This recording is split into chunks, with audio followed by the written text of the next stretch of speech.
대한민국 최고의 방송 역전의 용사들 여러분 잘 지내셨습니까? 환영하겠습니다. 진짜 출연자가 세 분이나 되신데 저를 포함해서 총 4명인데요. 박수 소리는 제가 가장 큰 것 같다.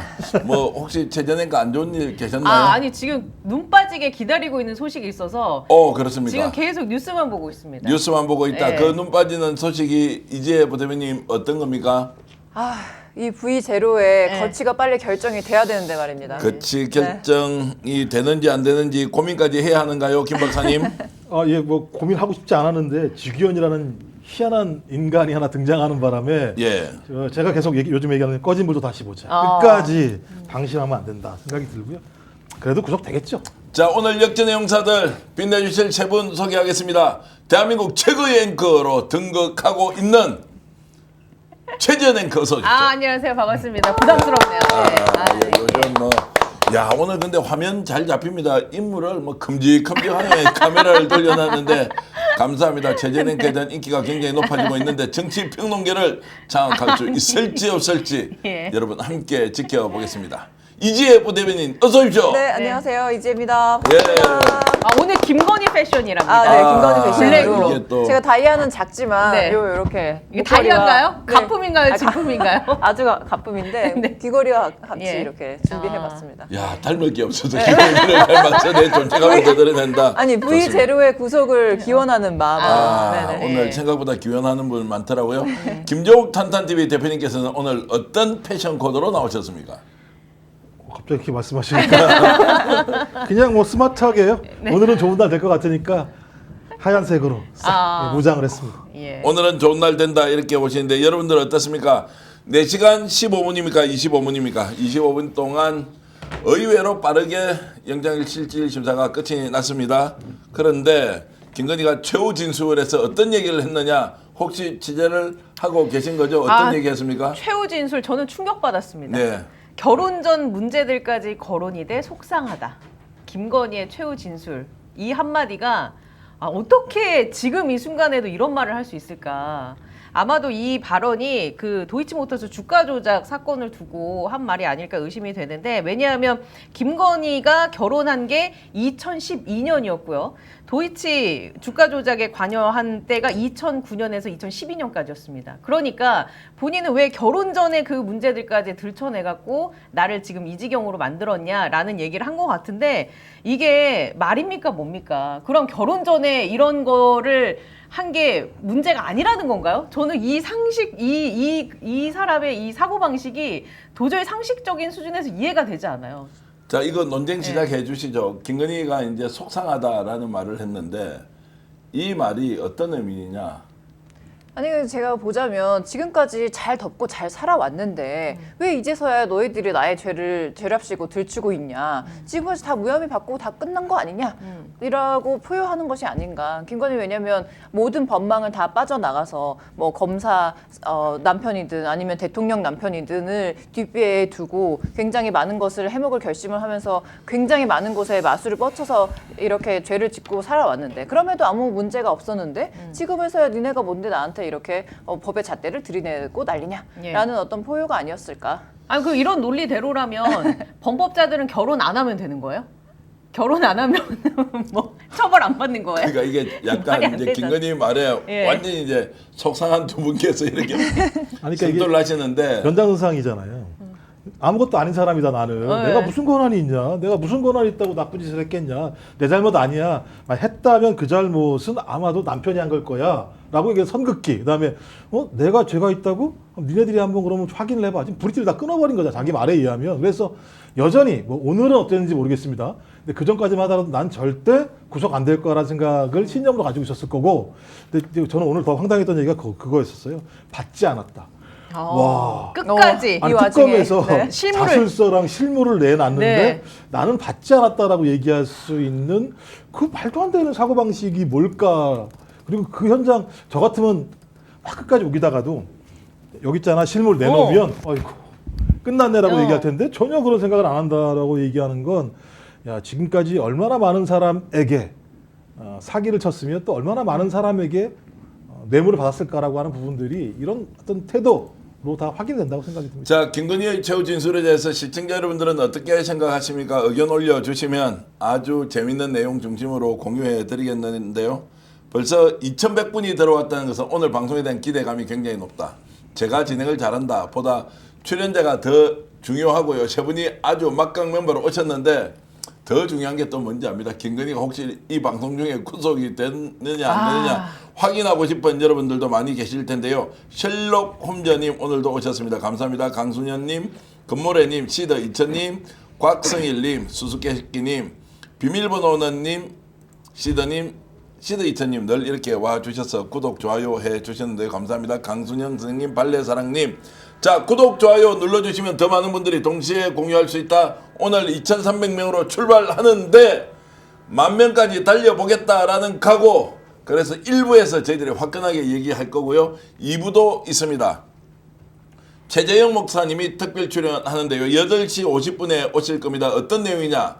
예전에 기억납니까? 토관이라고요. 토관이라고 자 용산 대통령실 앞마당이에요. 초대형 기둥 같은 예, 거. 기둥 같은 거를 심어놓고 그 안에 살아있는 생물을 예. 쉽게 얘기하면 짐승이라고 할 수도 없고 뭐라고 해야 됩니까? 그 소돼지를 뭐라고 해야 돼? 가축. 가축. 근데 갑자기 축산물이라고 할 뻔했어요. 굉장히 제가. 어려운 단어가 나오는데 죄송합니다. 아유 죄송합니다. 제 이게 지금 일단 지식 수준이 이 정도였어요. 어찌됐든 이제 그런 것까지 상걸로 또는 껍데기를 벗겨서 묻었다라는 이야기가 있었는데 이걸 최재형 목사님이 그 당시에 서울의 소리를 통해서 단독으로 보도를 했을 때 모든 사람을 고소고발하는데 이 건에 대해서는 고소고발을 하지 않았어요. 그래서 이게 베일에 쌓여 있었거든요. 팩트란 얘기네 그러면 거의. 팩트일 가능성이 높다라고 추정을 했는데 최근에 여기에 있는 토관을 훼손했다는 내용을 오늘 한겨레 신문이 단독 맞습니다. 보도를 했습니다. 예. 자, 이게 어떤 비밀이 있는지 과연 이재명 정부의 경호처에서 제거를 한 건지 아니면 김건희 잔당이 남아있다가 마지막 오다가 이것을 내가 나가더라도 치워달라고 했던 것인지에 대해서 가장 중요한 팩트를 폭로하려고 최재형 목사님이 오고 있습니다. 오늘 제가 이렇게 여러분 어그로 잘 하죠. 요즘 스픽서 썸네일 어그로 안 하고 나서 와 이게 조회수가 팍팍 빠져가지고 어떻게 해야 하나 고민을 하고 있는데 어쨌든 오늘은 최재형 목사님 모시고 2부에서 여러분들과 함께 재밌게 말씀 나눠보는데 거기에 대한 비밀이 무엇이 있는지 최재형 목사님이 오늘 경호처까지 전화해서 실태 파악을 해달라라고 했는데 그 내용 2부 8시 50분에 그래서 오늘은 여러분들은 기쁨 2배입니다. 1부에서 저희들이 파이팅 있게 할 거고요. 2부에서는 비밀의 열쇠를 풀어줄 분이 오실 것이다 라고 기대해 주시면 좋겠습니다. 이게 지난 주말에 철거가 됐군요. 예. 그 대통령 경호처에서 밝힌 내용이. 야 이거 심각합니다. 그 안에 네. 있는 거 다시 이제 더 봐봐야 돼요. 뭘 묻어놨거든요. 네. 뭘 묻어놨는지 몰라요. 네, 그거 생각이 나네요. 예전에 그 당선인 시절에 건진 법사가 그 예전에 뭐 소 가죽을 벗긴 것을 가지고 뭐 그런 무당을 예. 했다라고 하는 그것과 비슷한 결인 건가요? 예, 그거보다 더 할 겁니다. 야, 이게 오방신을 상징하는 무속적인 배경일 것이다라는 그냥 이거 좀 아름다운 추측인데 이거보다 더한 것들이 있을 수 있다. 예, 그러면 이것도 재밌으면 목사님 오기 전에 우리도 요 이야기를 좀 하면서요. 워낙 이게 주술적이고 초현실적이고 그리고 무속이라고 하기도 어려울 정도로 산동물의 껍데기를 벗겨서 묻었다라고 하는데 김건희는 평소에 반려동물에 대한 그 그러니까요. 애착과 그리고 특별한 배려 이런 거를 한번 섞어서 생각해 보십시오. 동물이면 다 동물이지.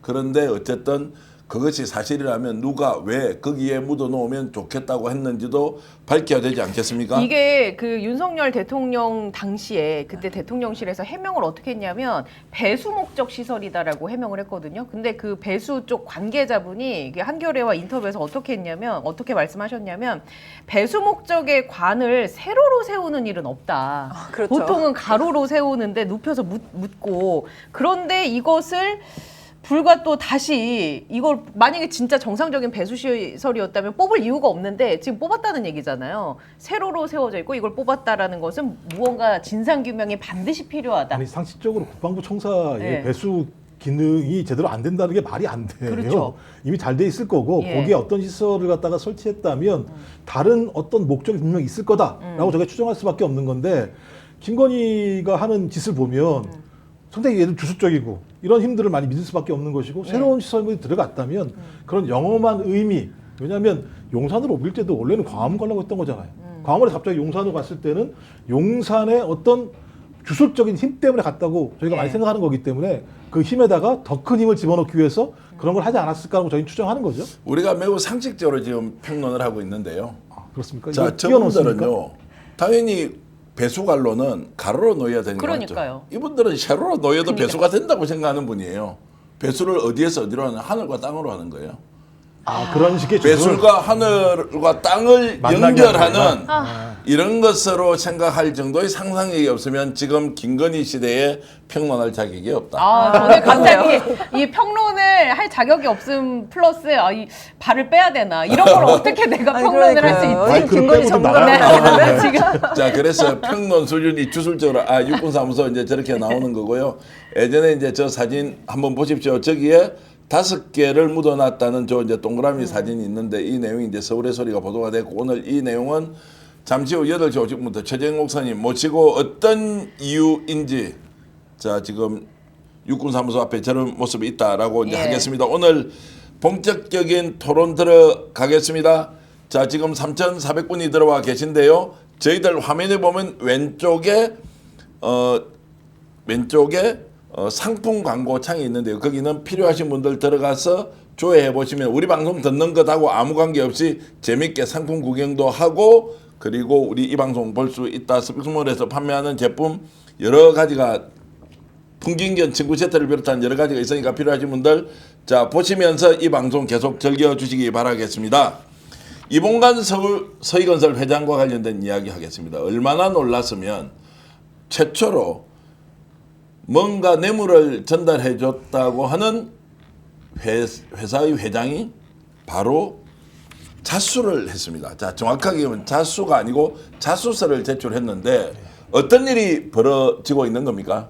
뭐 지금 말씀하셨던 것처럼 반클리프 아펠이라고 하는 저도 듣도 보지 못했던 네. 6천만 원짜리가 8천만 원짜리로 더 요새 좀 올라가게 되는 올랐대요. 예. 이런 것들인데 원래 이 자체는 나토 목걸이라고 얘기됐던 거잖아요. 그래서 나토 목걸이 자체는 가품이었다라고 얘기를 했고 특검에 가서도 자기가 얘기한 게 뭐냐면 이건 홍콩에서 구입한 모조품이다 이렇게 얘기를 했었는데 딱 보니까 서희건설에서 이걸 2022년도에 구입을 해서 그것도 이제 여자 비서실장이 구입을 해서 어머니랑 자기 어머니 같이 가서 네. 구입을 해서 김건희에게 전달을 했다라고 얘기하는데 문제는 이걸 산 과정도 되게 웃기죠. 맨 처음에는 현금을 가지고 신세계백화점 상품권으로 바꿨다가 한 번만 바꾼 게 아니라 신세계백화점 상품권을 롯데백화점 상품권으로 바꿔서 사서 전달을 했다라고 얘기하는 거니까 이건 세탁된 돈을 가지고 예. 아무런 문제가 없게 만들려고 했다. 따라서 이건 뇌물일 가능성이 매우 높다. 근데 아직까지 확인은 안 되는 겁니다만 줬던 서희건설의 큰 사위가 한덕수 국무총리의 비서실장으로 3개월인가 임명이 되는 과정들을 보면 이 과정에서의 커넥션이 있는 거 아니냐, 뇌물이 있는 거 아니냐 이렇게 얘기를 했던 건데 그 실물을 못 찾았던 거잖아요. 네. 근데 특검이 그걸 숨기고 있다가 오늘에야 현장에서 말씀하신 서희건설 회장의 자수서와 그다음에 실물을 내놓고 왜 당신 거짓말했으니까 증거인멸의 염려가 매우 높아 이렇게 얘기됐고 오늘 나올 때 김건희 씨 표정 보니까 아씨 안 되겠는데 이런 표정이더라고요 느낌에. 네. 저는 그때 당시 김건희 표정이 어땠을까 너무 궁금해요. 그죠. 그 그거 현장에 있을 때. 실물을 딱 특검이 들이댄 순간 김건희 무슨 생각을 했을까? 이런 상식적이지 않은 사람은 무슨 생각을 했을까요? 뜨거 놀라했을 수도 있지만 하도 많이 받아가지고 그게 그건지 아닌지 구분이 안 됐을 수도 있어요. 지금 드러난 게 한 5-6가지인데요. 실제 몇 개 받았겠어요. 수도 없이 받았을 거예요. 예. 어디에 보관돼 있는지도 모를 것이고요. 그 정도로 이제 일종의 명품 수집 광이잖아요. 명품 일종의 그 슈킹 전문이잖아요. 슈킹 전문. 슈킹 전문인데 네. 자 지금부터 이제 질문을 좀 드리는 게 잠시 후에 제가 취재했던 내용도 여러분들께 공개를 해드릴 텐데 서희건설 이봉관 회장이 45년생이세요. 그러면 만으로 이제 80이지 않습니까? 실제 나이는 하면 2-3살 정도 많으실 거예요. 그런데 이제 실제 나이는 그러면 이제 80세를 좀 더 넘겼던 분이 왜 본인이 직접 나서서 자진 납세를 하고 있느냐? 내가 잘못했다라고 할 때는 이거를 그냥 좀 분석하고 좀 촉으로 말씀을 해줘. 왜 지금 이 시점에 이봉관 회장이 누가 나와서 이야기하라는 것도 없어. 왜 갑자기 나와서 이거 내가 사실 받은 거 준 거 맞는데 돌려받았다라고 하면서 자수서를 냈다라고 하면 이게 이제 이례적이잖아요. 왜 이랬을까요? 저는 사실 좀 접근을 달리하고 싶은데 예. 이거는 김건희의 시나리오의 한 축이 아니었을까 싶거든요. 왜냐하면 지금 김건희는 지인에게 빌렸다라는 그 목걸이에 대한 변명을 해명을 하다가 그 누구죠? 오빠의 장모 집에 모조품을 갖다 놓고 그제서야 원래 모조품을 내가 샀다라는 거짓말을 한 번 더 합니다. 그러니까 지금 이것도 사실 이 목걸이, 고가의 목걸이를 본인이 가지고 있으면 문제가 되지만 이 사람이 사서 내가 잠깐 하고 다시 사람이 가져갔다라고 하면 이 뇌물죄가 정확하게 연결되고 성립이 안 되는 것을 지금 노리고 다시 돌려주고 그제서야 지금 자수서를 통해서 서해건설에서 특검에 제출한 것이 아닌가. 그러면 이쪽도 저쪽도 뇌물죄나 아니면 뭐 가지고 있는 뭐 어떤 뭐 그런 죄들이 좀 덜 하게 되지 않을까라는 어떤 법적인 자문을 받고 이 일이 벌어지지 않았을까라는 저는 추측을 해봐요. 자, 지금 JTBC에서 조금 전에 단독으로 보던 내용이 또 나왔습니다. 반클리프 목걸이 하나라고 했지 않습니까? 그런데 오늘 자수서를 제출한 거는 반클리프 목걸이를 주고 돌려받았다는 거거든요. 자, 그래서 제가 없다 또는 경감된다는데 그것 말고 목걸이는 총 2개고 팔찌도 하나 있었다. 그래서 도합 9천만 원이다. 그럼 오늘 자수서의 내용과 달라지는 거예요. 실제 자수서에 1개만 받았다 돌려줬다고 하면 이제 이중으로 거짓말이고 자수서에는 그게 아니고 실제로 내가 준 것이 목걸이 2개, 팔찌 하나인데 다 돌려받았다라고 했는지는 저는 모르겠어요. 어쨌든 뭐가 이제 배배 꼬이고 있거든요. 한 건도 아니고 3건이다. 라고 하는 것이 이제 이상한데 왜 이봉관 회장이 지금 이 시점에 자수를 했을까라는 부분은 말씀 좀 해 주시겠습니까? 어려운 질문입니까? 아니 이게 어려운 질문이 아니라 제가 지금 고민되는 건 그거예요. 상식적인 수준에서 본인의 죄를 이렇게 어떻게 보면 실토한 거잖아요. 그 실토의 의도는 단순하게 생각하면 죄를 경감받고 내가 자숙 뭐 이게 본인이 처벌받을 걸 좀 경감시키려는 목적이 있겠죠. 그런데 과연 이게 다일까라는 의심이 들어서 제가 이게 여기 지점에서 헷갈리는 거예요. 그냥 네. 상식적으로는 얘기할 수 있죠. 네. 그냥 단순하게 법적인 처벌 좀 가볍게 하기 위해서 내가 자술서를 냈습니다 하면 이게 상식적인 건데 과연 이들이 여기에서 이게 근데 끝일까? 이게 단초가 있어요. 저는 플리바게닝도 있지 않을까 생각이 드는 게 뭐냐면 이 지금 서희건설 회장의 비서실장이 혼자 간 게 아니잖아요. 자기 어머니랑 같이 갔다는 거잖아요. 근데 그 어머니가 이거 하나만 산 게 아니라는 거예요. 이걸 자주했다는 얘기가 나왔어요. 기사로. 그렇다면 이 비서실장은 이 건만 한 게 아니라 다양한 방식의 로비스트로서의 역할에 중간 발휘를 했을 가능성이 꽤 있는 거잖아요. 그리고 비서실장의 어머니가 얼마나 돈이 많은지 모르겠습니다만 자주가 그러게요. 이게 무슨 작은 게 아니잖아요. 네. 6천만 원짜리 지금 말씀하신 거에 의하면 총 9천만 원짜리라고 얘기하고 있는데 지금 기사에 의하면 이 어머니가 자주 이것을 했던 분이다라는 얘기가 나오는 상황이 있기 때문에 저는 이거 퉁친 거 아닌가? 느낌도 이렇게 있는 거죠. 이걸로 퉁친 거 아닌가? 이걸로 퉁쳤다라고 했는데 지금 점점점 진실이 더 드러나고 있으니까 꼬리가 밟혔다, 몸통이 뭔지 모른다 여기까지 간다는 말씀이죠. 그렇죠. 자, 그래서 이상합니다. 이제 이봉관 서희건설 회장이 아마 이랬겠죠. 자신의 사위, 마사위가 이제 검사 출신이고 국무총리 비서실장까지 했으니까 지금 이거 더 이상 버틸 수 없다. 빨리 자백하자라고 하는 것이 이제 수월하다고 생각했을 수 있고 조금 전에 최 앵커가 말씀하셨듯이 더 큰 게 있으니까 꼬리 자르기 시도하자라고 이제 했을 수 있는데 무엇이 진실인지 좀 더 지켜보기로 하죠. 그런데 희한하다. 엄청난 게 뒤에 숨어 있을 가능성이 높다. 최근에 서희건설 이봉관 회장이 뭔가 몸에 문제가 좀 심각하게 생겨서 심장 관련된 이런 이제 시술도 받았습니다.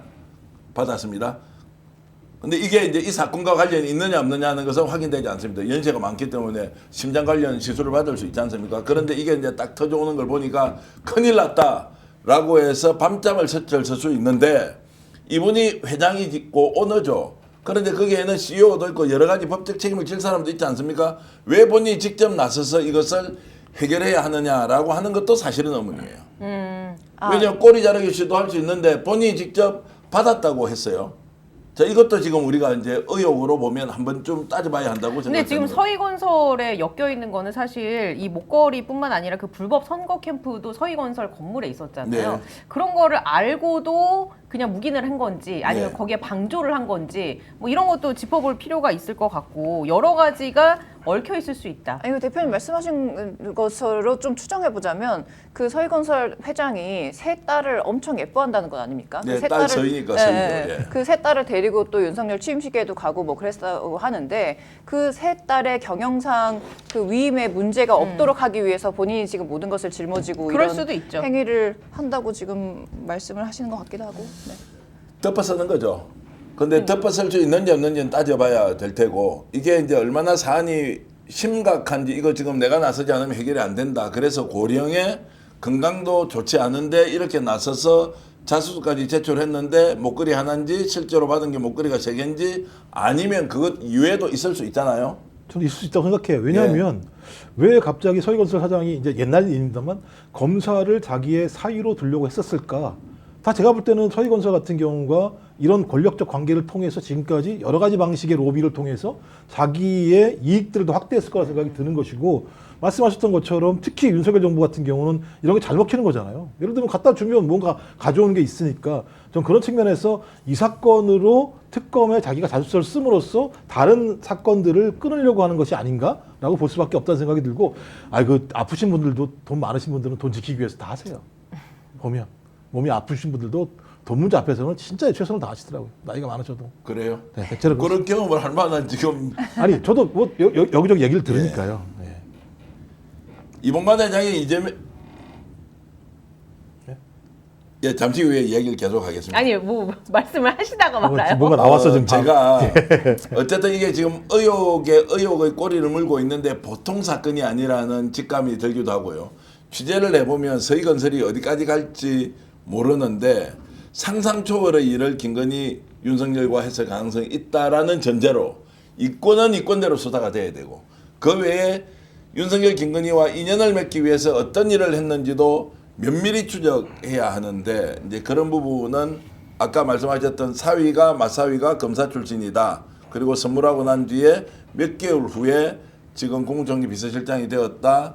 딸 두 사람도 한 사람은 검사 출신 변호사, 또 두 사람은 판사 사위가 이제 있지 않습니까? 이제 이런 것들로 봤을 때 뭔가 큰 딜을 하려고 했고 여기에 주선한 사람도 있다라고 이제 추정을 할 수 있는 겁니다.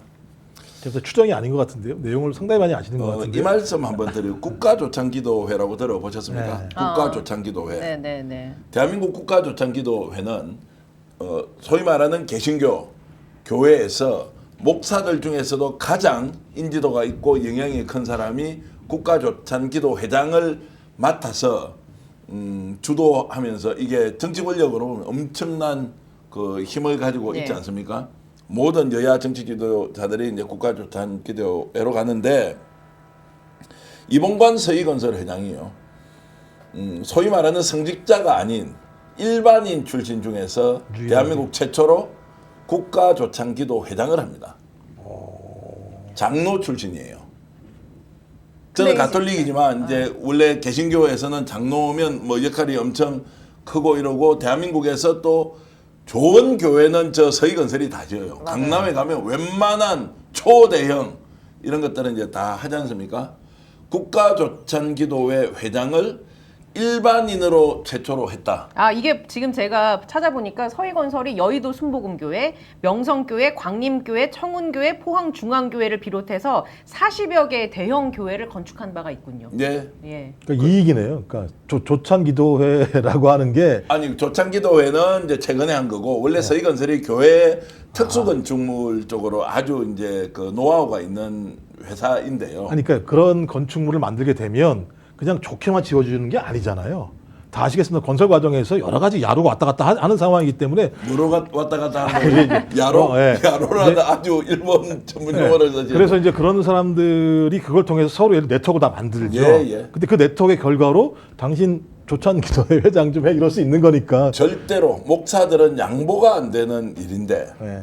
국가조창기도 회장을 맡게 되고 그 시점에 대통령 선거가 있고 그 이후에 국가조창기도회 회장으로서 활동을 하는데 이제 이게 뭐 짚히는 게 여러분 없습니까?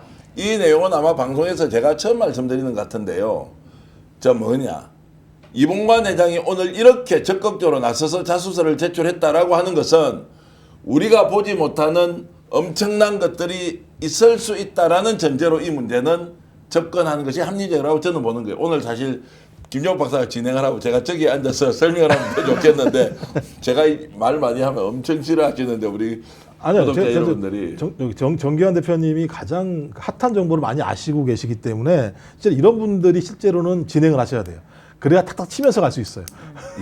그런 것보다 근데 저는 그 얘기해주신 그러니까 연결을 하자면 국가조찬기도회라는 그 모임에서 서희건설 이 이봉관 회장이 역할을 맡았다. 그리고 대형교회 건축을 수주를 했다. 는 것은 그 이전입니다. 그 전부 수주했다. 대형교회 수주는 오랫동안 전통이 있어서 네. 많이 했습니다. 네. 순복음회뿐만이 아니고 여의도에 가면 저 강남에 가면 초대형 네. 건물들을 다 했는데 그거는 이미 이제 그 쉽게 말씀드리면 널리 알려져 있는 이야기예요. 관록이 있는 회사인데 왜 최근 몇 년 사이에 국가조찬기도 회장을 맡으려고 했고 그 과정에서 윤석열 대통령 선거가 있었고 대선 이후에 이봉관 회장이 윤석열 부부를 만나기 위해서 그 이전과 그 이후에 엄청나게 노력을 한다.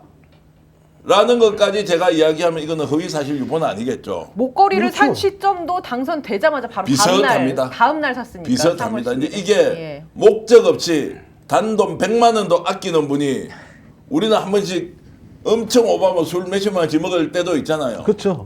기분 좋을 때. 그런 분이 아닌데 돈 100만 원도 쓰기가 어려운 분이 1,000만 원을 쓴다? 아니 5천만 원 오늘 지금 JTBC 보도면 9천만 원을 현찰로 그것도 쓴다?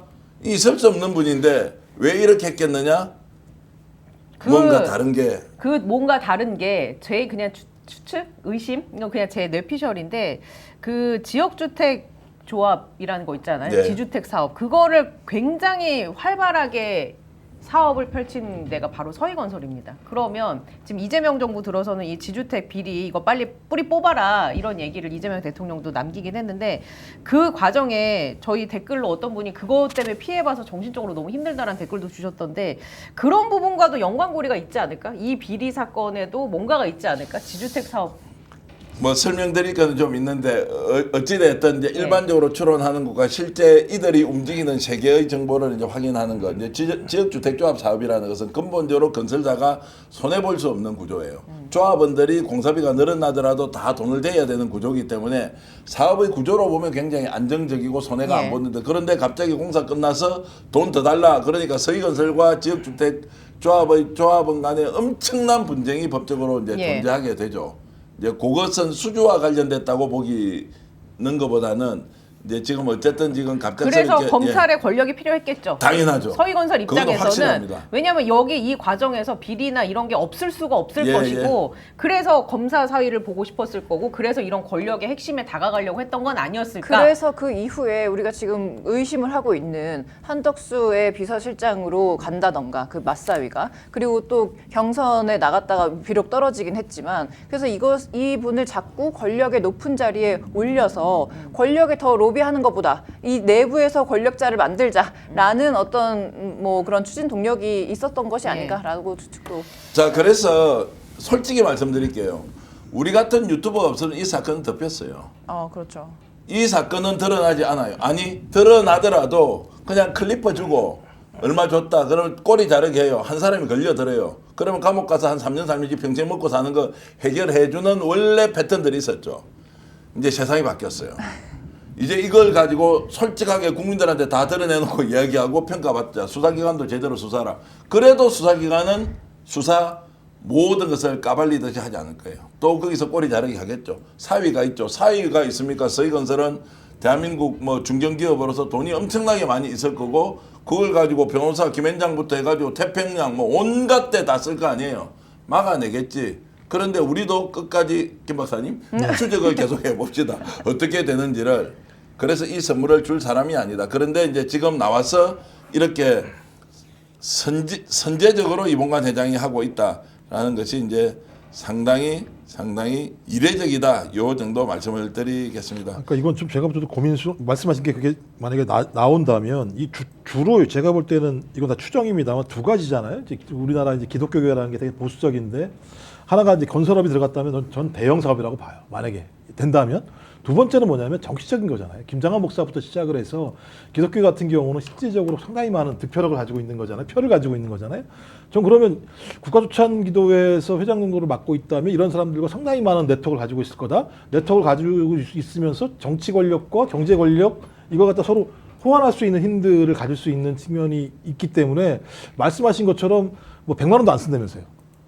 뭐 제가 듣기는 그랬는데 뭐 그럼 지금 9천만 원이면 거의 900배를 쓴 거 아닙니까? 90배. 90배를 쓴 거 아닙니까? 그럼 제가 볼 때 그 정도라면 이 건 자체가 만만한 건은 아닐 거다. 그냥 예를 들면 자기 사위 국무총리 비서실장 시키려고 이렇게까지 하지는 않았을 거다. 그럼 말씀하신 것 더 큰 게 있을 거다. 자, 지금까지 나온 게 9천만 원이면 저게 끝이겠습니까? 저게 시작이겠습니까? 시작이겠죠. 그러니까요. 그러니까 이 사건이 이제 예사롭지 않다는 쪽으로 이제 접근해서 봐야 한다라는 이제 말씀인데 검찰이 어느 정도까지 특검에서 이제 수사를 해낼지 말지 모르겠는데 심각한 상황으로 치닫고 있다. 야, 이거 오늘 국회에서 자 민주당의 김현정 원내대변인이 어떤 얘기했는지 직접 한번 들어보시겠습니다. 윤석열 국정의 축은 김건희 방탄이었음이 명백히 드러났습니다. 쏟아지는 비리 의혹은 그야말로 비리 종합 선물 세트입니다. 특검팀은 김건희 인척의 거주지에서 김건희 뇌물수수 혐의를 뒷받침하는 고가의 명품 시계 보증서를 확보했습니다. 시계 구매자는 대선 최고액인 1,000만 원을 후원하고 대통령 시임식에 참석한 것은 물론 로봇계 경호 사업 특혜 수주 의혹의 중심에 선 인물입니다. 자, 저 정도 이제 말씀하셨으니까 특검에서 제대로 수사하지 않겠느냐 이렇게 지금 생각하겠습니다. 오늘 이 문제도 반드시 또 따져봐야 하는데요. 계엄 해제 방해 의혹 추경호를 정조준하고 있다. 무슨 내용이냐? 텔레그램 방을 2시간 아예 통째로 없애버렸다. 예. 이 내용 좀 설명해 주시겠습니까? 어떤 겁니까? 아니 이게 2시간이 아니고요. 네. 2달이죠, 2달. 아, 자, 네, 2개월치. 예. 네, 그러니까 국민의힘 의원들 전원이 모이는 텔레그램에 가서 10월 달부터 12월 달 중순까지니까 가장 핵심적인 기간이죠. 그러니까 내란이 발생하기 전, 그다음에 그 이후에 내란이 진행되고 탄핵, 이 정국이 제가 볼 때는 대통령이 탄핵되는 과정까지의 상황을 갖다가 다 싹 없애버렸다고 하는 거니까 이건 거의 조직적인 증거를 은폐했다고 볼 수밖에 없는 상황인데, 그럼 이 증거 은폐가 어떤 의미냐? 다 아시겠습니다만 거의 그 계엄 해제 투표에 참석하지 않은 사람이 한 90여 명 정도가 되는 상황이잖아요. 그렇다면 이 사람들 같은 경우가 다들 이 문제에 대해서 심각하다라고 하는 것을 인지했고, 그 인지한 과정에서 증거를 인멸하는 일들이 벌어졌고, 거기에 중심적인 인물이 추경호인데, 추경호의 행태를 보니까 그날 정무수석이랑 통화하고 12월 3일 날이요. 네. 정무수석이랑 통화하고 그 다음에 한덕수. 한덕수 총리랑 통화하고 그 다음에 윤석열이랑 통화를 했다라고 하는 정도의 상황이라면 적어도 추경호 외에도 내란에 대해서 인지한 사람이 더 있을 것이다라고 하는 부분들이 저는 확인되는 것이 아닌가 생각이 들기 때문에 저는 이 건은 매우 중요한 정당 해산 요건 중에 하나가 될 거라 생각이 드는 거죠. 자, 더 중요한 얘기 하나 하겠습니다. 여러분 놀라지 마십시오. 요즘 표현할 때 정경환 저 완전 사기꾼 다 될 거라 이런 분도 있을 때 놀라지 마십시오. 있는 대로 자 한번 설명해 보겠습니다. 2개월치가 사라졌습니다. 이걸 특검에서 복원을 했을까 하지 못했을까? 또는 이 2달치의 텔레그램을 가지고 있는 자료를 특검에서 누군가로부터 확보했을까 안 했을까? 이 질문을 드리면 답은 이제 대변인 뭐 뻔한 거지만 어떻게 보십니까? 특검에서. 아니, 텔레그램은 원래 그런 용도로 사용하는 것 아닙니까? 나중에 근데 복원하지 그래도 못하도록 돼 못하도록. 있죠. 복원할 수 있다고 저는 들은 것 같은데요. 텔레그램 방도. 두 가지 아니겠습니까? 복원이 가능한 기술적 접근이 가능한지, 또는 평소에 그 텔레그램의 내용을 캡처해놨다가. 스크린샷으로 쭉 보관해 놨을 수도 있지 않겠습니까? 아, 그렇다면 가능하죠. 그렇다면 네. 가능하다라고 했을 때 지금 특검 쪽에서 흘러나오는 이야기 중에 하나는 참고인을 불러서 조사를 받으러 갔는데 2개월치가 사라졌다고 하는 것은 보도로 나왔지만 실제로 가보니까 그 2개월치가 쭉 다 살아있다라고 했을 경우에 최 앵커님 네. 정당 해산의 결정적인 증거가 된다 안 된다. 아, 당연하죠. 아마 지금 국민의힘 의원들은 나 지금 떨고 있니? 이런 생각하고 있지 않을까요? 이때 당시에 떳떳하지 않았던 국민의힘 의원들은 아 이거 이제 다음 타자 나 아니야? 이거 나 일단 불려가는 거 아니야? 이런 생각할 것 같고 저는 그럼 이제 이 생각을 했어요. 왜 이때 당시에 국회의원들이라면 여당이든 야당이든 이 불법적으로 선포된 계엄에 대응하기 위해서 여의도로 모였어야 되는데 국회로 모였어야 되는데 왜 이렇게 왔다 갔다 하면서 갈피를 잡지 못했을까? 여기서부터 추측입니다만 윤석열이나 김건희가 갖고 있었던 캐비닛이 또 두려웠던 건 아닐까? 네. 그런 그럴 생각. 수도 있습니다. 예. 자, 그래서 지금 많은 분들이 댓글로 의견 주시는데요. 자, 복원했을 것 같습니다. 확보했을 것 같습니다. 텔레그램 저장된 거 있겠죠? 영자 선생님 주셨고요. 그리고 셜록 홈즈님께서는 캡처해놨겠죠. 김혜지 의원이 해놨겠죠. 뭐 이런 말씀도 주셨는데 캡처해놨을 수 있다. 그리고 내란 전후라면 주경호 원내대표가 20억 원 자 선거 뇌물 운운할 때인데라고 선주님도 주셨는데요. 이게 지금 예사롭지 않습니다. 그냥 2개월치 대화를 삭제한 것은 후에 삭제를 했을 수 있고요. 자 이거 이제 질문을 이재 부대변인께 좀 더 드려보겠습니다. 네. 그 당시에 너무나 긴박한 상황이어서 누군가 이 기록을 다른 이유로도 정리해놨을 수도 있겠죠. 아니 근데 제가 지금 그 기사를 찾아보다 다 못 찾았는데 조경태 의원이 특검에 며칠 출석을 전에도 해서 참고인으로 얘기했죠. 네. 출석을 해서 지금 이것이 추경호 의원이 얼마나 그 의결 해제를 방해했는지에 대해서 진술을 한 내용이 있었거든요. 그 단어가 되게 지금 중요한 것 같은데 예, 예. 그게 기억이 안 나서. 아니 그러니까 네. 기억이 나든 안 나든 네네. 어쨌든 증거 자료를 가지고 네네. 지금 특검에서 이 텔레그램 방에서 이루어졌던 것이라면 첫 번째 내란의 동조 행위가 있었느냐 없었느냐. 두 번째 한 명이 아니라 여러 명이 집단적으로 그 국회 해제 결의를 못하도록 방해했느냐. 이제 이런 게 이제 나오게 되면 정당으로서 갖춰져야 될 요건. 대통령은 이미 파면이 되고 그 파면은 결국 헌법을 파괴한 그런 것들로 이제 결론이 나고 있고 내란으로 재판을 받고 있고 사형 아니면 무기징역. 아이고 사기라는 말이 왜 나옵니까? 하도 사기꾼 같은 그 사람들이 많아서 자 이제 이렇게 보면 국민의힘도 큰일 났다 이런 생각이 좀 드는 겁니다. 아, 큰일 났고 지금 그 아까 말씀드린 조경태 의원이 특검에서 진술한 내용이 사실 왜 중요하냐면 그때 당시에 추경호, 안철수 그리고 김예지 의원들이 그 표결에 찬성을 했잖아요. 그리고 나서 지금 조경태 의원 같은 경우는 정말 이 당이 친윤당으로 도로 윤 어게인 당으로 가는 것에 정말 너무 지금 부글부글하고 있고 그리고 또 누굽니까 우리 전환길이 국민의힘을 이렇게 휘젓고 다니는 것에 대해서 굉장히 화가 나 있기 때문에 지금 이 행태를 두고 볼 수 없고 그리고 그때 윤석열의 비상계엄을 옹호했던 그 자들이 빨리 제대로 처벌을 받기를 지금 바라는 마음에서 특검에 가서 굉장히 깊은 진술을 하고 온 것으로 지금 언론에 보도가 됐기 때문에 근데 이거 김 박사님, 이제 예. 정황이 되게 중요한데요. 핵심적으로는 그 원내대표실에 계속 앉아 있었잖아요. 추경호가요. 거기에 혼자만이 아니잖아요. 7-8명 정도 거기 앉아 있으면서 국회 아니잖아요. 본회의장이 있는 건물이잖아요. 그래서 표결에 참여를 안 해요. 그럼 제가 볼 때는 표결에 참여하지 않은 이유가 무엇일까가 가장 중요한 것이고요. 통진당 사례를 보면 우리 헌법에 정당은 민주적 기본 질서를 위배하면 정당 해산 요건이 됩니다. 근데 그 통진당 그 판결문에 뭐가 나와 있냐면 하나라도라는 단어가 있어요. 하나라도. 근데 그 사유 중에 하나가 내란 문제와 관련된 거였어요. 근데 내란을 갖다가 예를 들면 서로 갖다 얘기만 했다는 거거든요. 예비했다라는 것만으로도 정당 해산 요건이 된다고 얘기했는데 여기 같은 경우 구체적 실행이 들어가 있잖아요.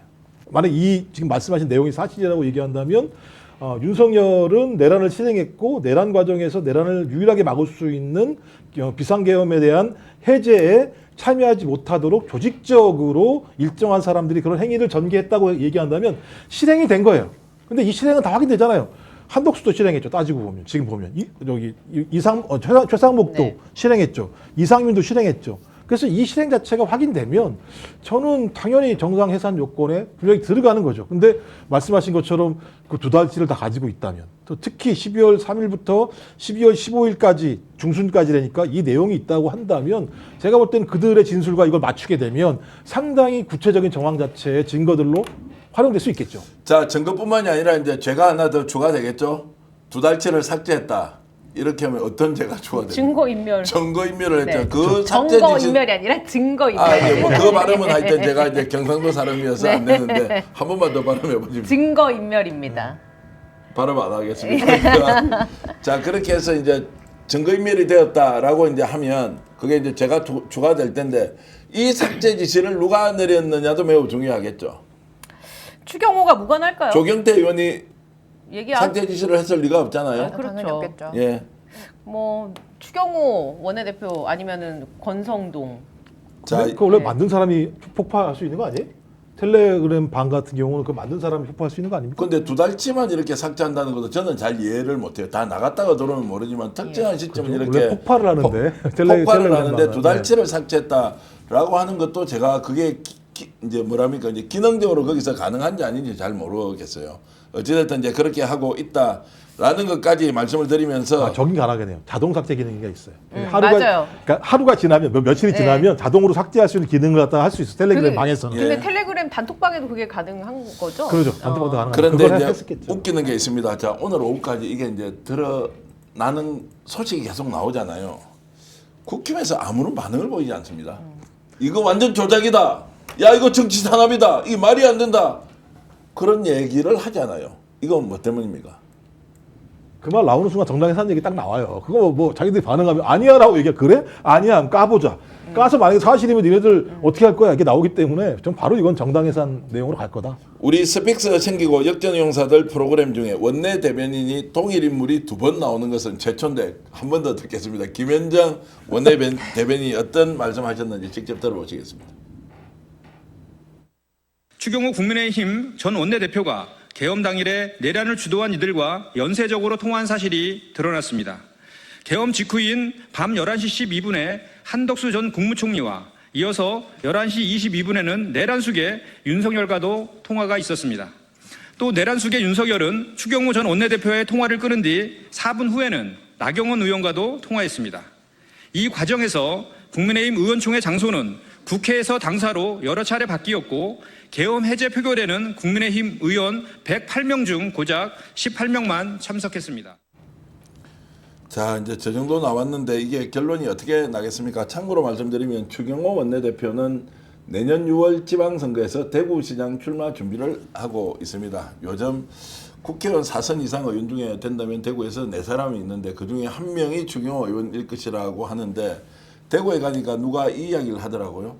추경호 의원이 원내대표가 대구시장 출마하겠습니까? 아니면 지난번에 명태균 게이트와 관련해서 수십억 원을 받았다는 이야기가 있던데 명태균 게이트 이전에 그것 때문에 살아날 수 있겠습니까? 라고 하시길래 제가 웃으면서 지금 특검을 통과해야 될 건데요 라고 제가 그냥 말씀을 드렸는데 지금 이제 매우 심각하게 본인의 정치적 책임과 관련된 문제가 이제 터져 나온다.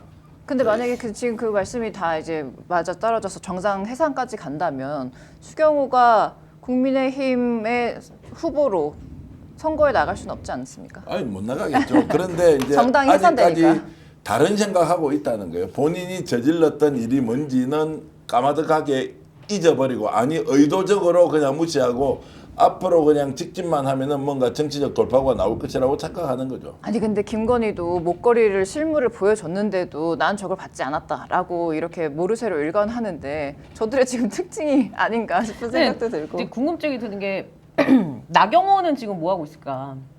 지금은 할 말이 없겠죠. 상황이 나경원 그냥 되게 보겠죠. 조용하거든요 지금. 예. 예, 그래서 나경원이 여기에서 무관하지 않을 것 같다라는 생각이 들고 그렇게 되면 이제 내년에 지방선거나 이런 데서 그 국힘에서 지금 소위 뭐 나경원급 정도 되는 사람들 있잖아요 체급이 그런 사람들이 앞으로 어떤 행보를 보일까? 아 근데 나경원이 오늘 그 조국 사면에 대해서 예. 대한민국 정의는 죽었다 이렇게 한마디 했습니다. 예, 정의는 죽었다고 했는데 본인이 먼저 죽는 거 그렇죠. 아닙니까? 서울대 82학번 동기라고 하는데. 야, 그래서 이제 너무나 다르게 지금 설명하고 있는 장면이 많아서 이제 수사가 이루어지면 훨씬 더 놀랄만한 일이 나올 것이다 이렇게 하겠습니다. 조금 전에 여러분 속보 보셨겠지만 김혜성이 이제 직접 얼굴을 드러내고 언론에서도 얼굴을 아예 공개를 하고 있습니다. 김혜성이 인천공항을 통해서 왔고 광화문에 있는 특검 사무실로 지금 이송이 된다고 해야 되죠. 거기서 조사를 받고 있다는데 어떤 내용을 가지고 이제 오늘 구속영장 청구를 할 것인지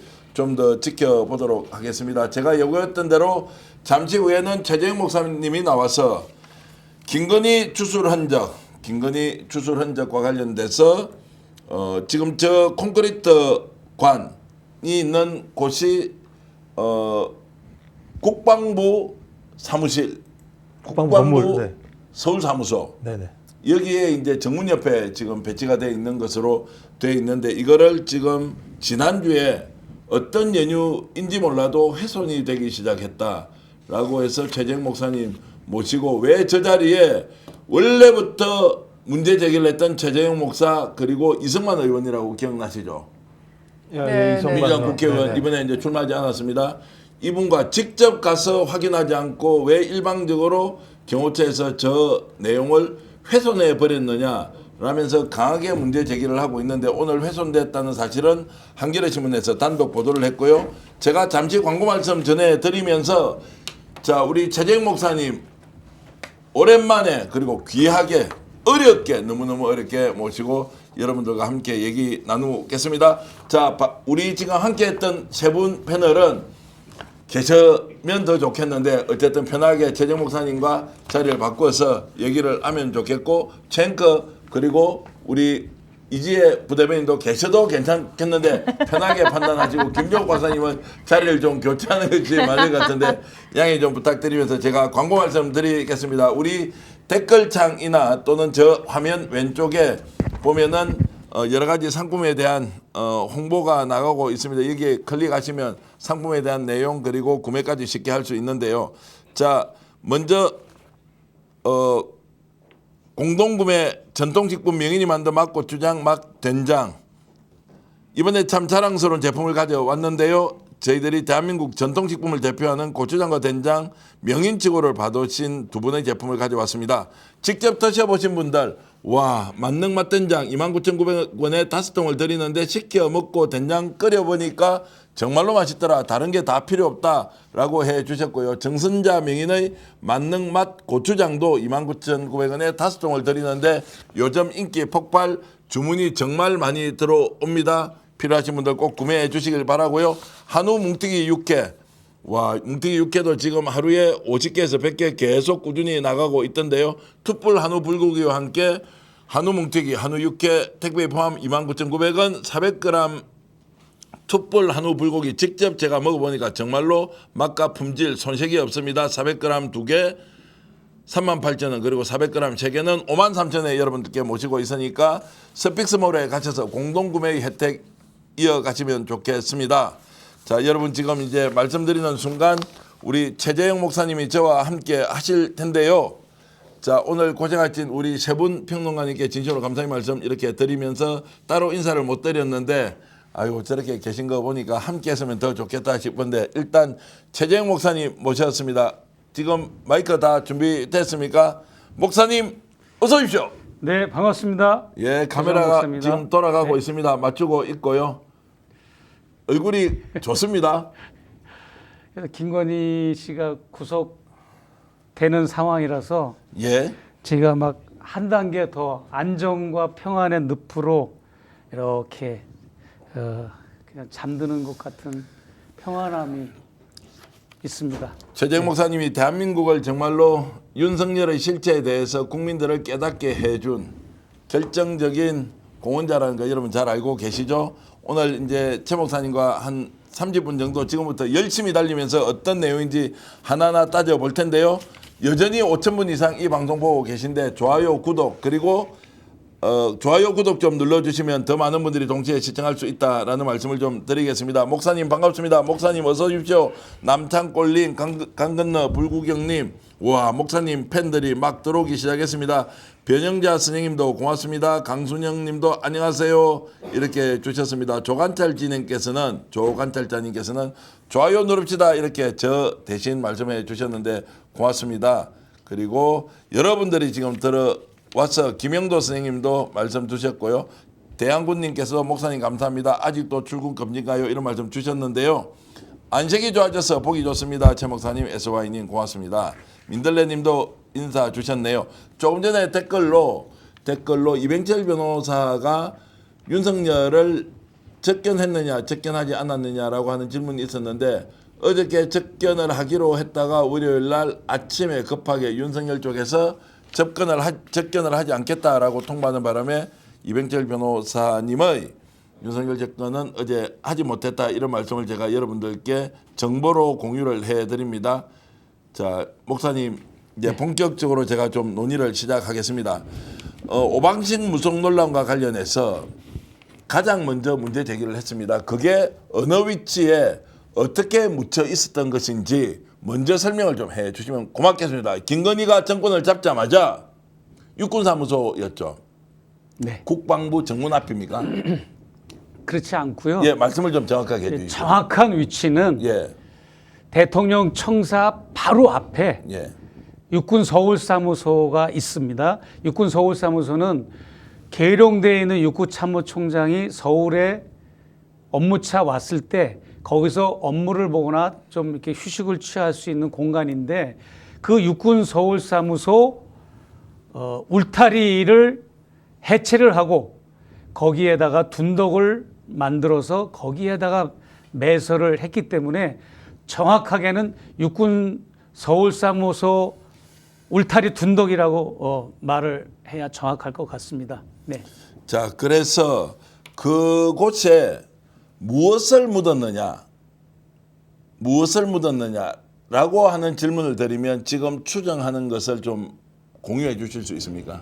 네, 그거는 이제 파봐야 아는 건데 네. 저희가 이제 정권이 바뀌었기 때문에 그것을 파보려고 만만의 준비를 하고 있는 찰나에 이런 아주 안 좋은 사태가 이재명 정부의 경호처가 무슨 의도와 목적으로 증거인멸에 가까운 이런 엄청난 이 의혹의 현장을 아무런 그 배석자 없이 우리 서울의 소리나 저나 이것을 의의를 제기했던 저하고 같이 제기했던 국회의원이나 이런 분들을 입회하지 않고 경호처가 일방적으로 그걸 파헤쳐가지고 지난 주말에 파헤쳐가지고 증거인멸을 했다고 하는 거는 이거는 충격적인 사실입니다.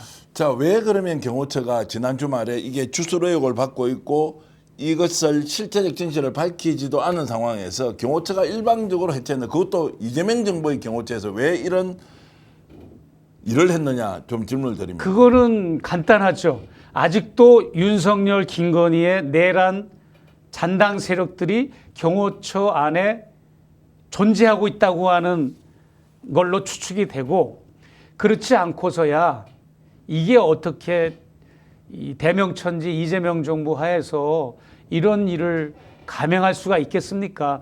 그렇게 우리 서울의 소리와 제가 제보를 받았을 때는 굉장히 아주 심각했어요.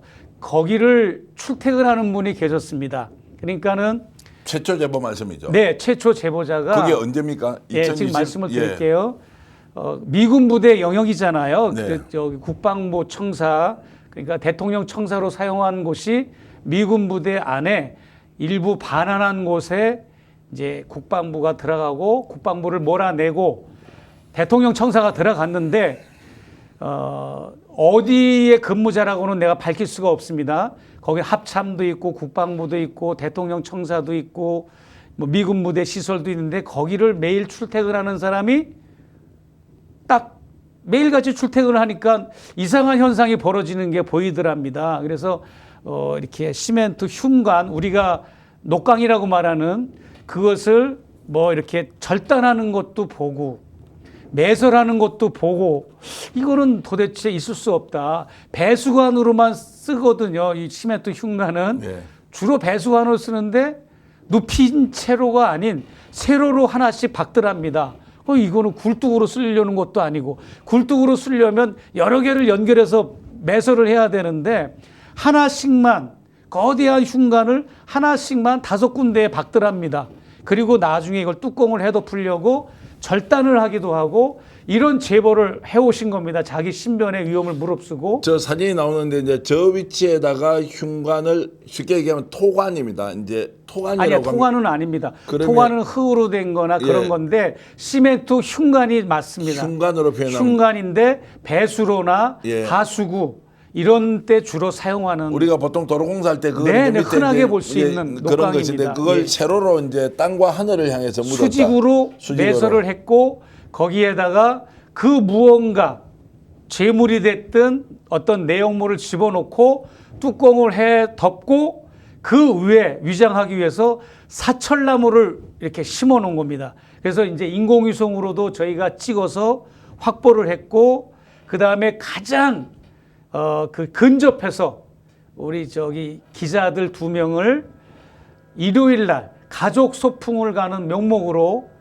용산 가족공원에 그렇게 해가지고 최근접 촬영을 해서 저게 이제 동영상도 저 자료를 잘 확보해 주셨고 네네. 그런데 지금 이제 경호처에서 저걸 그러면 지난 주말에 네. 어떤 식으로든 훼손을 했다고 하면 어떻게 돼 있는지 사진은 나오진 않았죠.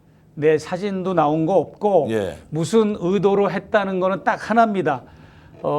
경호의 유해 시설물이라고 하는 명목으로 파헤쳤다는 겁니다.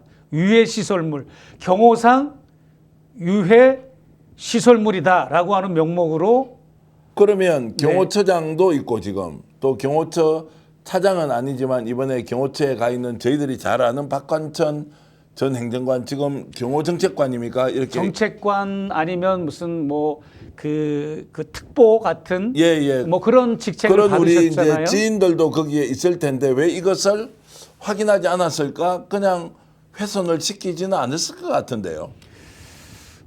그러나 이제 아직은 제가 지금도 확인 작업 중이라 너무 충격을 연락을 지금 이제 하고 있는데 못 근데 받아서 지금 서로 통화를 못 하고 있죠. 민주당에도 제가 의의를 제기했고 예. 대통령실에도 의의를 제기했고 그리고 경호처에도 의의를 제기한 상태입니다. 그래서 이것이 상징하는 게 뭐냐 하면 김건희 윤석열 부부가 이태원 사건이 발생한 직후에 이거를 매설한 겁니다. 이태원 사건이 발생하고 어떤 일이 벌어졌는가 하면 그 이태원역 그리고 그 한남동 관저가 가까운 그 역이 하나 있죠. 전철역. 갑자기 생각이 안 나. 삼각지 말고요. 아니 삼각지역 말고 예. 그 서울의 소리가 늘 시위했던 역이 하나 있습니다. 아. 예. 말씀하시죠. 제가 네. 생각나는 대로 말씀드릴게요. 그 역하고 한강진역. 예, 한강진역 예. 그쪽에 이태원 사건 때문에 엄청난 시위대가 매일같이 시위를 하고 있었습니다. 그러니까 윤석열 김건희 부부의 입장에서 볼 때 매일같이 한남동 관저를 나와서 출근을 하는데 너무나 많은 인파들이 이제 시위를 하니까 이거는 정말 출퇴근하는데도 지장이 있을 거다라는 생각에 아마 육군 4홀 사무소를 임시 거주지로 한남동 관저를 대신할 수 있는 그러니까 용산 영내를 벗어나지 않으려고 거기에 임시 거처를 하기 위해서 이제 들어가는 하나의 과정 속에서 그 오방신을 액땜을 하듯이 매설을 하지 않았는가라고 제가 추측을 네. 했었습니다. 왜냐하면 그 시기적으로 볼 때 이태원 참사가 발생하고 그리고 3월 달에 2023년 3월 달에 이 작업을 시작한 겁니다. 그리고 이 윤석열 김건희 입장에서 볼 때는 뭐가 두려웠는가 하면 이 시위대가 전국으로 확산되는 것을 무서워했어요. 그러니까 이태원역, 한강진역의 시위대가 조직적으로 막 이렇게 뭐 하루 종일 그렇게 있으니까 출근과 퇴근이 자유롭지 못하다는 위감이 생긴 거죠. 그러다 보니까 아마 영내에서 이제 기고를 하기 위해서 육군 서울사무소를 거처로 삼기 위해서 뭔가 들어가긴 들어가야 되는데 이태원 영령들이나 그 자기들 입장에서 볼 때 무속적으로 홀령들, 영령들을 액땜을 뭔가 그걸 하기 위해서 차단하기 위해서. 거기에다가 그 울타리 둔덕에 그걸 매설하지 않았을까. 타임라인이 딱 맞습니다. 우리가 그 2022년 연말에는 인공위성 사진을 저희가 연도별로 타임라인별로 인공위성 사진을 확보해서 보니까 이태원 사건 발생할 무렵에는 없었습니다. 이 오방신 매설한 네, 게. 예. 그랬는데 3월 달에 공사를 하고 그해 4월 달에는 이 인공위성으로 촬영하니까 이 구조물이 촬영이 된 것이고 드러난 겁니다. 그런데 이게 왜 중요하냐면 그때 당시 이성만 의원, 21대 이성만 의원하고 제가 이제 공식적으로 대통령실과 국방부에 의의를 제기를 했습니다. 그래서 이거는 정부의 공사다. 국민의 세금으로. 왜냐하면 제가 얼핏 그냥 손으로 꼽아도 5억 원 이상은 들은 공사예요. 왜냐하면 이 육군 서울사무소 담벼락이 굉장히 높은 성벽 같은 시멘트 블럭이었어요. 예. 그것을 다 헐었어요. 허는 작업. 그 다음에 그 시멘트 폐기물을 갖다 버리는 폐기물 작업, 비용, 그리고 거기에다가 둔덕을 조성을 했습니다. 둔덕을 조성하고 또 뭘 심었는가 하면 엄청 큰 느티나무 같은 미루나무 같은 거대한 나무들을 다 그 시멘트 담장 대신에 심었습니다. 네, 예. 경계선으로 그 비용, 나무 비용, 그리고 덤프 트럭들이 그 황토 흙들을 막 실어와 가지고 둔덕을 형성했습니다. 그리고 한강을 바라보는 그 방면으로 둔덕을 이렇게 설치하고 그 둔덕 비스듬한 곳에 저 오방신을 매설한 예. 거예요. 그 비용이 얼핏 추산을 해도 몇억 원이 들었기 때문에 국방부 당신들이 이걸 공사를 했으면 공사를 어디 업체에 맡겼고 무슨 목적으로 이 공사를 했는지 밝혀라. 그랬는데 국방부의 답변은 뭐였는가 하면 우리는 아무런 한 게 없습니다. 이것은 대통령실 소관으로 넘어갔습니다. 그렇게 답변을 하는 거예요. 육군서울사무소가. 자기들은 소관 사항이 없고 자잘한 이게 공사를 했던 보고서는 저희 측에 제공을 했습니다. 무슨 뭐 아주 소규모로 뭘 했던 거는 이 오방신 매설한 거하고 상관없고 그러나 대통령실에 질의를 했는데 대통령실은 깜깜먹은 소식으로 아무 답변이 없었고요. 자, 예. 그 당시 그렇다고 해서 이 문제 제기에 대해서 뭐 명예훼손 소송을 건다는 이런 것도 일체 없었. 그런 거 없었습니다. 받은 것도 없었고. 자, 그러면 이제 지금 어떻게 해야 돼? 이재명 정부에서 이재명 대통령이 관저 그리고 지금 용산 대통령실을 쓰고 있습니다. 이거 지금 어떻게 해야 됩니까? 박한천 전 행정관이 지금 이제 대통령실에 있기 때문에 뭔 좀 알아봐 주세요라고 제가 이제 이렇게 공개적으로 부탁 말씀을 좀 드리는 것이고 지금부터 그러면 여기에 대해서 실적 진실을 밝혀야 한다라고 하면 대통령실이 어떻게 해야 하는지 이 방송을 보시는 분이 계실 텐데 네. 착오해서 그냥 경호상 위에 물건이다라고 해서 제거했다라는 이거는 것들을 굉장히 그 저희가 의심스럽습니다. 저는 당사자로서 이것을 국회에서 기자회견하고 수개월 동안 취재하고 이걸 엄청난 인력과 예산을 투입해서 이것을 여러 차례, 세 차례에 걸쳐서 보도를 영상물 보도를 하고 그 다음에 전문가들을 찾아가서 다 인터뷰하고 이렇게 해가지고 이것을 체계적으로 의혹을 제기했으면 경호실에서는 만약에 이것을 경호에 무슨 위해를 가했다는지 난 도무지 이해가 안 되고 땅속에 있는 매설물인데 무슨 당장 뭐 이게 뭐를 위해를 가하는 게 아님에도 불구하고 이것을 출입 기자라든지 처음에 이것을 의혹을 제기했던 해당 매체나 담당 기자나 또 저를 입회하지 않고 이것을 자기들 내부에서 은밀히 했다고 하는 거는 이거는 한마디로 증거인멸뿐이 안 된다. 그렇게 보아집니다. 예. 왜냐하면 그때 당시 제가 취재할 때도 이거를 스나이퍼, 저격수들이 뭔가 대통령을 경호하기 위해서 만들어 놓은 시설물이냐, 아니면 환풍구를 위해서 만들어 놓은 환풍구 시설물이냐, 아니면 배수관이냐, 아니면 조경물이냐, 아니면 지하 벙커의 어떤 그 시설물에 공기를 빼내는 그런 용도냐라고 했을 때 어느 것도 전문가들이 다 여기 이제 다들 자문을 해 주셨는데 어느 것도 해당되는 게 없습니다. 조경시설물도 아니고 환기구도 아니고 지하 벙커의 어떤 공기 정화 시설도 아니고 스나이퍼들 저격수들이 대통령의 경호를 위해서 만들어 놓은 구조물도 아니고 아무것도 해당되지 않고 오직 무속의 의혹만 있는 겁니다, 이게.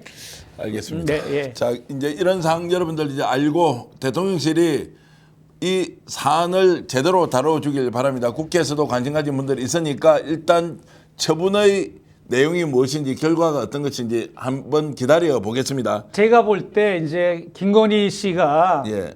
윤석열도 마찬가지고 굉장히 오방신에 쓸데없이 집착을 한 게 있었습니다. 네. 제가 누누이 얘기했지만 강원도 강릉에 전통시장을 방문해 가지고 예. 김건희 씨가 강릉 독거노인들을 위해서 뭔가를 이제 시장에 가서 살 때 수박을 5통만 사고 또 복숭아를 5박스만 사고 떡을 50팩만 사고 물오징어를 사는데 5마리만 사고 이게 여러 매체가 각각 보도한 거를 취합해 본 내용입니다.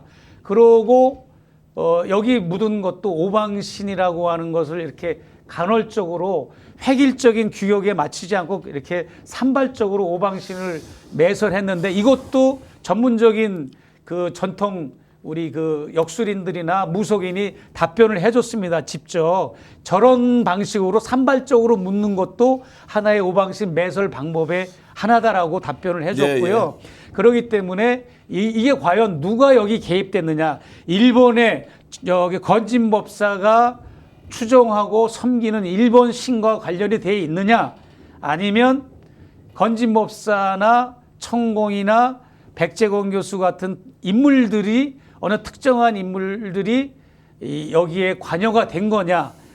여러 가지 것이 이제 밝혀져야 될 것이고 왜냐하면 국책 나라의 세금을 쓴 거기 때문에 밝혀져야 될 것이고 또 하나 중요한 거는 저한테 제보를 하신 분이 계십니다.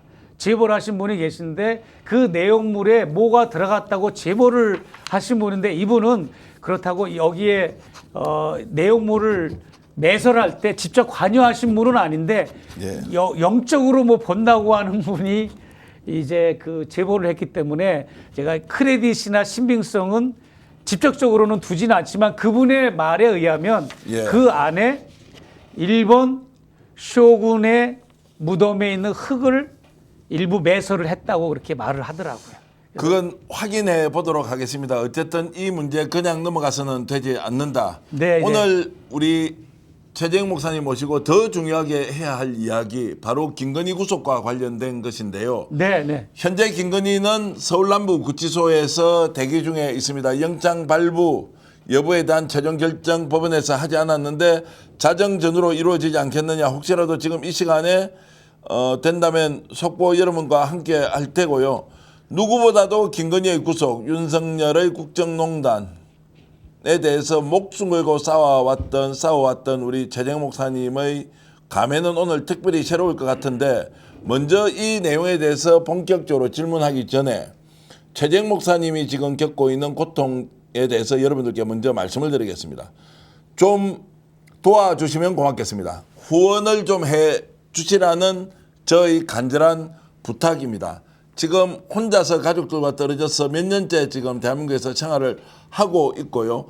또 최재형 목사님은 지금 엄청나게 큰 수술을 받으셨던 적도 있고 지금도 여전히 치료 중이지만 전혀 여러분들께 그런 내용을 알리지 않고 있습니다. 예전에 제가 인터뷰하면서 목사님의 어려운 점을 한번 말씀드렸던 적이 있고요. 그런데 지금도 여전히 경제적 어려움에 노출돼 있다.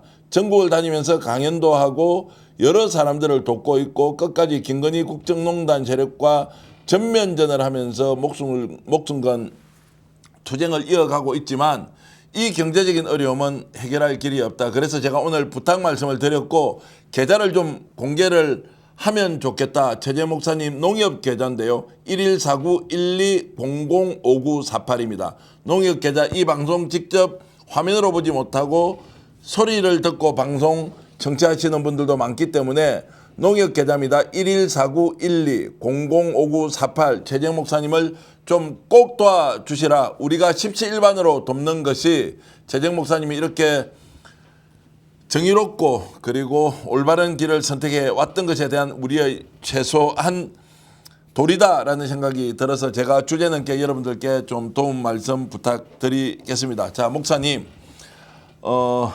파리채님께서는 목사님 구하기 후원해 주세요 이렇게 말씀 주셨고요. 부터리님께서는 최 목사님께서 공익신고자로서 국가의 충분한 보상을 받으셔야 합니다. 이런 말씀까지 주셨습니다. 여러분들이 지금 최재형 목사님에 대해서 온갖 격려의 글을 주시는데, 자, 요것은 이제 요렇게 해놓고 계좌번호는 제 말씀드리는 밑에 자막으로 우리 김명준 PD가 좀 띄워놓으시면 좋겠습니다. 자, 목사님, 네. 오늘 김건희가 드디어 거짓과 위선과 왜곡과 정말로 사기 모든 것을 다 저지르고 이제 구속영장 실질심사를 받고 남부구치소에 대기 중입니다. 어떤 생각이 드십니까? 예, 저는 어제 그래도 주류 언론들이 웬일인지 이제 저한테 오늘 김건희 구속 전 영장 실질 심사를 하는데 그 중앙지법 법원 서관에서 그걸 한다. 나와줄 수가 있느냐? 그럼 목사님도 인터뷰 좀 저희가 하면 의미가 있겠다. 김건희 씨가 구속되는 게 확정적이다. 150% 확정적이다. 이렇게 얘기를 하더라고요. 그래서 제가 오늘 7시 반에 갔습니다. 가가지고 현장을 갔는데 서울중앙지법으로 가셨다는 거죠? 네, 지법 이제 옆에 있는 그 이제 법원 예. 갔는데 이제 윤석열 씨가 내란 재판받는 장소 또 이재명 전 대표가 재판을 받았던 그 장소가 서관입니다. 그래서 서관이라고 뉴스를 흘려보내고 이게 혼란 작전을 펼친 겁니다. 교란 작전을 이 김건희 측하고 검찰이 뭔가 어떻게 소통을 했는지 몰라도 10시 10분에 출두한다고 했으면서 9시 반에 출두를 했고 서관에 출두한다고 했으면서 동관으로 이렇게 출두를 해가지고 사실 다른 때 같으면 우리 KT에서 특검에 출두할 때는 어마어마하게 많은 기자들이 왔잖아요. 네. 이번에는 현장에 보니까 카메라맨이 10명뿐이 안 되더라고요. 그 정도로 다 막 헤매고 김건희가 갑자기 뭐 40분 전에 나타났으니까 기자들도 덜 도착을 했을 뿐더러 동관, 서관 헷갈리고 막 시간도 헷갈리고 이렇게 해가지고 거의 다 언론들이 많이 취재를 제대로 못했고 또 김건희 씨도 포토라인에서 발언을 하지도 않고 잠깐 한 2, 3초 정도 목례하듯이 하고는 싹 이렇게 들어가 버리는 지하철 개찰구 같은 글로 쑥 들어가 버리는 그런 걸 내가 목격을 했어요. 오늘 아침에 일찍 그렇게 가신 이유는 뭡니까? 직접 얼굴 한번 쳐다보려고 가신 거죠? 아니 언론 기자들이 저 인터뷰하겠다고 현장에서 인터뷰도 하고 저도 예. 하고 싶은 말이 있어서 뭔가 그래서 저는 더도 말고 덜도 말고 여사가 지은 죄만큼만 처벌을 받았으면 좋겠습니다. 그런 말을 제가 하고 싶었어요. 왜냐하면 무법천지라는 말은 죄를 졌는데도 처벌을 안 받는 게 무법천지인데 그 모습을 윤석열 김건희 부부가 아주 여실히 그걸 아주 모델 케이스로 보여줬잖아요. 죄를 짓고도 벌을 안 받는 거를 손수 모범적으로 보여줬는데 그러지 말고 이제는 그동안 지은 혐의와 죄만큼 처벌을 받으면 된다라고 저는 그 이야기를 해주고 싶었고 그랬는데 그럴 기회도 없었고 그래서 그 김건희 쑥 들어가고 나서 일반 언론들 또 유튜브 언론들 인터뷰를 제가 많이 하고 그리고는 왔는데 정말 만시지탄이라는 생각이 들어요.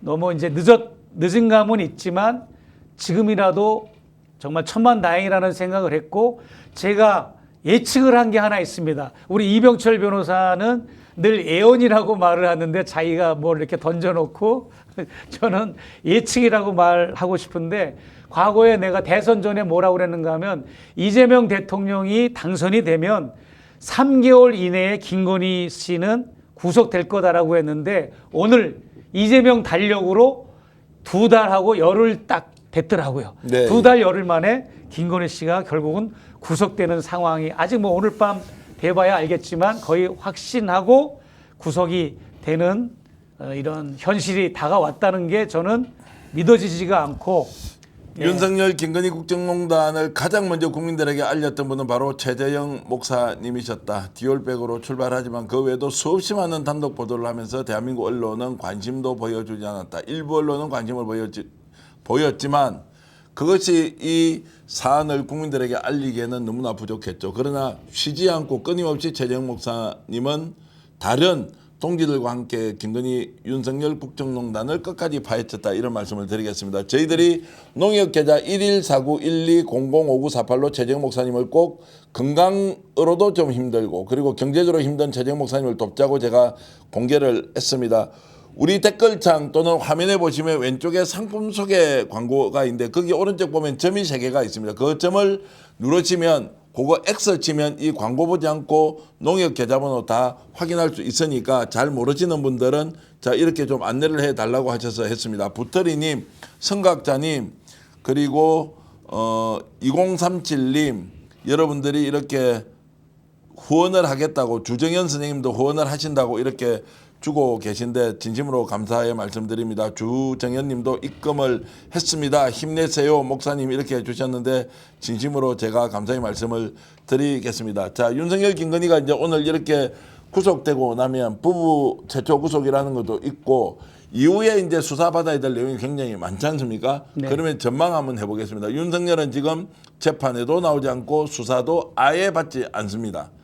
김건희도 그렇게 할까요? 아니면 김건희는 순순히 나와서 조사와 그리고 재판은 받을까요? 김건희 씨도 출두 조사에 응하지 않을 것 같습니다. 안 한다. 거기는 예. 아마 병명을 가지고 여러 가지 진단서나 병명 가지고 또 윤석열 못지않게 어떤 그 고통을 호소하면서 거부하지 않을까, 그런 예측은 해봅니다. 네. 부창부수죠 뭐.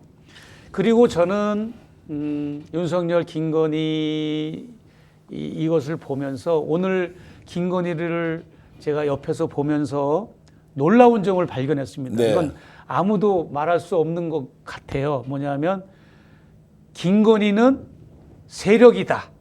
김건희는 그냥 김건희 한 사람이 아니라 김건희 이꼬르 세력이다라는 걸 발견했는데, 왜냐하면 제가 윤석열 대통령이 내란죄 때문에 재판받으러 나온 것도 내가 가서 봤거든요. 2번이나. 네. 그런데 그거는 비교가 안 될 정도로 완전히 철통 경호와 철통 통제를 엄청난 경찰 인력들이 동원돼 가지고 하는 걸 봤고, 대형 경찰 버스들이 곳곳마다 다 차단을 하고, 김건희 씨가 출두하는 그 새길 통로도 완전히 대형 버스가 차단을 했고, 이것을 봤을 때 와, 김건희 씨의 이 카르텔과 비호하는 세력이 도대체 누구이며 어떤 주체인지도 구분이 안 될 정도로, 그러면서 이렇게 기자들을 따돌리는 이 오늘의 모습을 보고 저는 사실 충격을 먹었습니다. 네.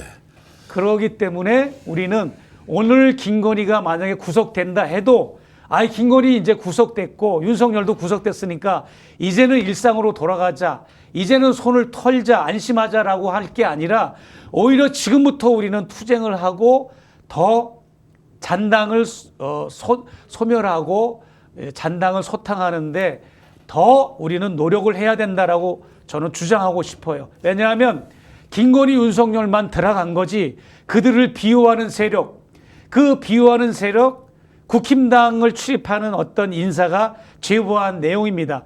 미국에도 있답니다. 일본에도 있답니다. 그리고 종교에도, 종교의 세력에도 있답니다. 우리 개신교뿐만 아니라 불교, 또 신천지 통일교를 포함해서 이런 김건희를 비호하는 세력들 그리고 내란을 옹호하는 세력들 이 세력들은 지금부터 윤 어게인을 주장하는 이런 세력들과 더불어서 지금부터 이 사람들은 총 반격을 가하고 전면전으로 또 투쟁할 겁니다. 김건희 윤석열이 들어갔다고 하는 걸 구실 삼아서. 그렇기 때문에 지금 우리가 청산된 거는 아직 없습니다. 검찰 해체와 검찰 혁신도 아직 우리가 지금 뭔가 기미가 안 보이고 뭐 이제 하고는 있겠지만 그리고 우리 친일 잔당 세력들 저는 이렇게 말하고 싶습니다. 친일파들이 그동안은 무서워서 나오지 못했는데 윤석열이가 정권을 잡으면서 이제 자기들 세상인 줄 알고 스물스물 나와가지고 커밍아웃을 한 것이 바로 윤석열 정권이다라고 저는 이렇게 말하고 싶어요. 친일파들이 커밍아웃을 한 시대가 윤석열 3년의 집권 시대다. 자기들 세대인 줄 알고 이건 어느 임종혁 기자라는 분이 저한테 귀뜸을 해준 얘기입니다. 그래서 거기에 나는 전적으로 동감을 하고요. 예, 그렇기 때문에 예. 저는 오늘 김건희가 구속이 돼도 우리는 방심하면 안 되고 뼈를 깎는 아픔으로 이재명 정부와 힘을 합해서 5년 동안 결사항전을 하는 심정으로 그렇게 내란 청산해야 된다고 생각합니다. 80년 동안 쌓여있던 대한민국의 구조적인 문제가 다 드러난다. 윤석열 국정농단, 김건희 국정농단 3년은 포악한 정권, 정치 그리고 포괄적 탄압을 통해서 그들의 실체를 드러냈는데 거기에 동시에 나온 것이 대한민국 80년 현대 역사에 쌓여있던 친일 잔재, 군사 독재의 잔재가 오히려 한꺼번에 다 도드라져 버렸다. 그래서 대한민국을 깨끗하게 정리정돈하고 이재명 정부로부터 새롭게 출발할 수 있는 계기가 될 수 있다라는 그 일념을 최재형 목사님이 갖고 계신다는 말씀 제가 보정하면서 말씀드리겠습니다. 최재형 목사님을 위해서 이재욱 선생님 후원금 송금했습니다. 목사님 응원합니다. 존경합니다. 충분히 자격 있습니다. 이렇게 주셨고요. 트래비스리님께서도 최재형 목사님 힘내세요. 후원하겠습니다. 주셨습니다. 그리고 조관찰자님께서도 최재형 목사 TV를 지금 격려해 주셨고요. 강순영님은 지금 폰뱅킹 못하니 내일 꼭 보내고 싶습니다. 이런 말씀도 주셨습니다. 많은 분들이 이렇게 지원 또 후원해 주셔서 진심으로 감사의 말씀을 드리겠습니다. 일부에서는 오해를 하기도 할 겁니다. 저도 욕을 듣는 것이 칭찬보다 훨씬 더 많은 사람입니다. 최재형 목사님이 지난 3년 동안 윤석열 정권의 실체를 밝히기 위해서 이쪽 저쪽으로 엄청나게 헌신적으로 노력을 해왔지만 모든 분들이 최재형 목사님을 칭찬하고 칭송하고 우러러보는 것은 아닙니다. 일부에서는 비판, 오해, 왜곡을 하기도 하지만 최 목사님이 걸어왔던 그 길은 한결같았다라고 저는 확실하게 여러분들께 말씀드립니다. 오늘 제가 이렇게 계좌를 공개하면서 최재형 목사님을 꼭 도와달라고 부탁드리는 것은 공이 있는 만큼 우리가 함께 손잡고 가야 한다. 누군가 권력자로부터 배려받는 것이 아니라 우리의 힘으로 이 정권을 탄생시켰다면 이 정권 탄생에 기여했던 사람도 우리가 손잡고 조금씩 십시일반하면서 함께 더 좋은 대한민국 이재명 대통령과 만들어가자 이런 말씀 때문에 여러분들께 간곡하게 호소드렸습니다. 최재형 목사님 많이 후원해 주시길 다시 한 번 더 부탁 말씀드리겠습니다. 오늘 이렇게 나와주셔서 진심으로 감사의 말씀드리고요. 역전의 용사들 방송 끝내기 전에 한 말씀만 부탁드리겠습니다. 저는 이제 제가 했던 역할은 거창한 건 아니고요. 운전자가 어느 운전자를 내가 보니까 난폭한 운전자입니다. 상당히. 그래서 저는 빨간 신호등 역할만 해준 거죠. 워낙 운전자가 운전을 잘못하니까 신호등 역할을 해준 거에 불과한데 그렇다면 그 이후에는 어떻게 해야 될 것이냐.